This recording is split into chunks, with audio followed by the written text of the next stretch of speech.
بسم الله الرحمن الرحيم. نحن نقص عليك نبأهم بالحق.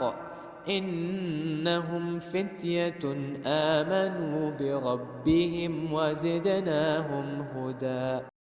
All right, we're going to dive into one of the biggest, most personal questions anyone ever asks. It's that question that comes up whenever we see a tragedy, and it really sits at the core of faith and of doubt. Today, we're taking a look at the whole puzzle of suffering through the lens of divine justice. And this is it, right? This is the question that just stops you in your tracks. You see some horrible natural disaster on the news, or you hear about a war, and you can't help but ask, if God is supposed to be all just, all merciful, why do innocent people, especially kids, have to suffer so much? And, that big question usually leads to this one, which is way more personal. It's this feeling that we've been thrown into some kind of cosmic test that we'd never even signed up for. Why am I being tested? I didn't ask to be created, so how is any of this fair? We are absolutely going to tackle both of these head on. So here's our roadmap. First, we'll reframe this world as a place of testing. Then we're going to separate human evil from divine will. After that, we'll learn to look beyond what's on the surface, and we'll explore a really powerful story about hidden wisdom. And finally, we'll wrap up by talking about what it really means to trust the bigger picture. Okay, so the central problem is this. How do you square the idea of a just God with a world that seems to be overflowing with pain? The arguments against it usually fall into two main buckets. First, you've got natural disasters. People rightly ask, why would a just God let a tsunami or an earthquake wipe out innocent people? And then you have human evil. Why doesn't God just step in and stop all the wars, the oppression, the horrible things people do to each other? People look at all this and just say, where is the justice in any of this? To even begin to answer this, we need to make a pretty fundamental shift in how we see things. The idea is that this world isn't meant to be our final reward or punishment. It's more like an arena for a trial. It's a test. So, this life we're living, the dunya, is basically a testing ground for our free will. Are we going to choose to fight for justice, or are we going to let injustice happen? Are we going to choose compassion, or are we going to choose oppression? This reframing is absolutely critical to the whole discussion. But what about that feeling of, hey, I didn't choose this test? Well, one answer points to something called the trust, which is basically our capacity for free will and moral choice. This trust was offered to the heavens, the earth, the mountains, and they all refused. They couldn't bear the weight of it. But humanity as a whole accepted it. It suggests a kind of collective agreement to take on this role. And there's another layer here too, the idea of a primordial covenant.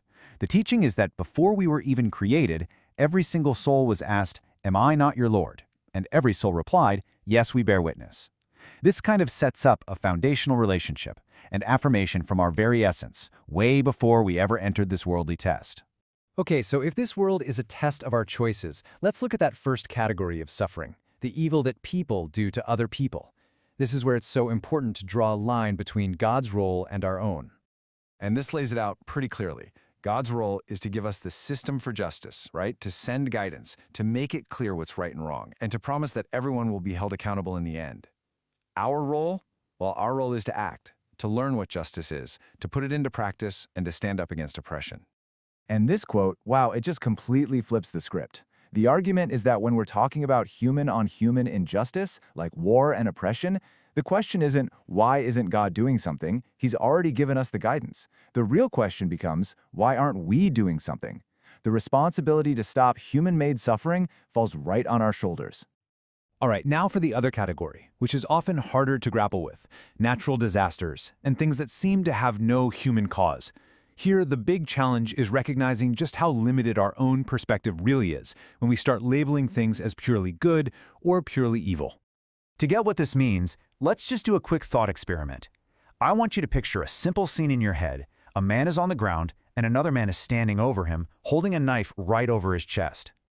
So, what's your gut reaction? What's the first thing that pops into your head? It's probably something bad, right? Your brain just instantly jumps to a conclusion based on that one little snapshot. But what if I told you the man with the knife is actually a surgeon performing life-saving surgery? Or what if they're actors practicing a scene for a movie? Or maybe he's defending himself? See, the exact same image can mean completely different things. Our first assumption of evil was totally based on incomplete information. The point is, if we can be so wrong about a simple human scene, how can we be so sure in our judgments about cosmic, divine events? And this verse from the Quran really sums up this whole idea perfectly. What we see as a terrible thing might actually contain some hidden good for us, and something we desperately want might actually be harmful. It forces us to admit that we just don't see the whole picture. You know, there is no better illustration of this entire principle than the famous story of the prophet Moses, or Musa, and this mysterious, wise figure known as Al-Khidr. It's an incredible story that's basically a masterclass in seeing the hidden wisdom behind events that look completely senseless on the surface. So first, they get on a boat that belongs to some poor fishermen. And what does Al-Khidr do? He starts damaging the boat. From the outside, this looks like a clear injustice. Why would you harm the property of poor people? But here's the hidden wisdom. A tyrant king was just ahead, seizing every single good ship he found. By making the boat look damaged, Al-Khidr actually saved it from being stolen, preserving the fishermen's only way of making a living. A small, apparent harm prevented a total disaster. Okay, next comes the most difficult part of the story. Al-Khidr takes the life of a young boy. To our eyes, this is the absolute worst, most horrifying thing imaginable. But the hidden wisdom was just profound. This boy's parents were deeply faithful people. But had he grown up, he was destined to become corrupt and cause them unbelievable spiritual pain and heartbreak. His death at a young age was actually a mercy. It saved his parents from that future trial, and it preserved the child himself in a state of innocence, destined to be with them in the hereafter. And finally, they get to a town where everyone is just rude and refuses to give them any food or shelter. And yet, Al-Khidr goes and repairs a crumbling wall, for free. It looks completely pointless, right? Why help people who won't help you? Well, the hidden wisdom was that underneath that wall, a treasure was hidden, left by a good father for his 2 young orphan children. By fixing the wall, Al-Khidr made sure that treasure would stay safe until the orphans were old enough to claim it. What looked like a foolish act was actually an act of preserving justice for the vulnerable. So, what do we even do with a story that powerful? How do we take those lessons and actually apply them when we're the ones facing our own challenges, our own damaged ships and crumbling walls? Well, it all boils down to trusting that there is, in fact, a bigger picture. And the practical tool for this is a concept called tawakkul. Now, this isn't just passive resignation, like throwing your hands up. It's an active, conscious trust in God. It's the deep-down belief that even in the moments that are painful, confusing, or seem totally unfair, there is a divine wisdom and a hidden mercy behind it all, even if we can't possibly see it from where we're standing. And that really leaves us with one last question to think about. Just for a moment, think about the hardest thing you're going through in your life right now.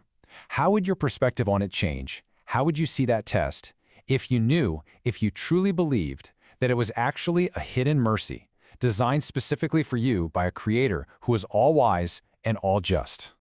وصلى الله على محمد وآله الطاهرين وسلم تسليما كثيرا وحسبنا الله ونعم الوكيل